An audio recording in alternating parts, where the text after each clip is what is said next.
అసలు విషయం ఈ ఇష్యూనే కాదు. ఇష్యూ ఏంటి? ఆంధ్రప్రదేశ్కు విశాఖపట్నానికి రైల్వే జోన్ ఇచ్చాడు. ఆ ఇచ్చినట్టే ఇచ్చి ఆదాయం వచ్చే కిరండాల్ కోరాపుట్ లైన్ తీసేసి ఇచ్చారు. ఆ లైన్ను ఒరిస్సాకు పంపించారు. ఆంధ్రప్రదేశ్లో ఒక్క రాజకీయ పార్టీ అడగదు.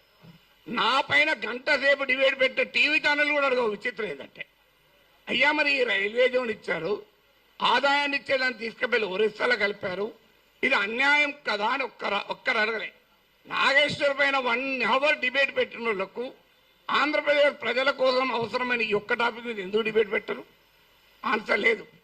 ఇక మీకు మచిలీపట్నం పామర్రు ప్రాంతంలో మీకు విలువైనటువంటి ఆయిల్ అండ్ గ్యాస్ నిక్షేపాల్ని ఓఎన్జీసీ కనుగొంటే అత్యంత చరిత్ర జరిగిన దుర్మార్గ చరిత్ర గల వేదాంతకి ఇచ్చేశారు. తూత్కుడిలో ప్రజల్ని చంపినటువంటి వేదాంతకి ఇచ్చారు. ఇది ఆంధ్రప్రదేశ్లో ఏ ప్రధాన పార్టీలు రెండూ అడగలే. ఇక్కడ నా మీద డిబేట్ పెట్టిన టీవీ వాళ్ళు అడగలే. విచిత్రం ఏదంటే, కానీ నేను అడిగాను. అది కోపం ఏంటంటే ఇలాంటి ఉదాహరణ 100 చెప్పగలుగుతాను. అందువల్ల పబ్లిక్గా క్వశ్చన్ చేయకూడదు. అందువల్ల ఒక్కసారి బెదిరిస్తే దాన్ని డాక్ట్రైన్ ఆఫ్ చిల్లింగ్ ఎఫెక్ట్ అంటారు. అంటే బెదిరిస్తే వీడు నోరు విప్పడని. కానీ గుర్తుపెట్టుకోవాలి, ఎంత బెదిరిస్తే అంత బిగ్గరగా అడుగుతాం, పని కట్టుకొని కూడా అడుగుతాం. అదే నేను అన్నది.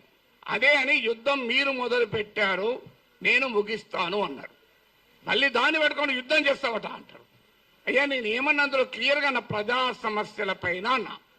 అంటే ఇప్పుడు ఇంకా దానిపైన కేసు పెట్టలేదు. బహుశా ఎఫ్ఐఆర్ ఛార్జ్ షీట్లు యాడ్ చేస్తారో తెలియదు. కానీ ఒక్కడు మాత్రం మళ్ళీ చెప్తున్నాను, మీరు అరెస్ట్ చేసుకుంటారా, కేసులు విత్డ్రా చేస్తారా, చెయ్యరా, అది మీ ఇష్టం. మేము మాత్రం మాట్లాడుతూనే ఉంటాం.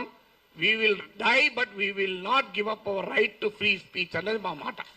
చావనన్నా చేస్తాం కానీ మాట్లాడే హక్కుడు వదులుకోము. నీకే అణిచివేత వేసినా దానికి మేము సిద్ధం. సంతోషం. మీరు వస్తారంటే చెప్పండి, టైము ప్లేస్ కూడా చెప్పండి. ఆడికి వస్తా కావాలంటే అరెస్ట్ చేసుకోండి. Thank you very much.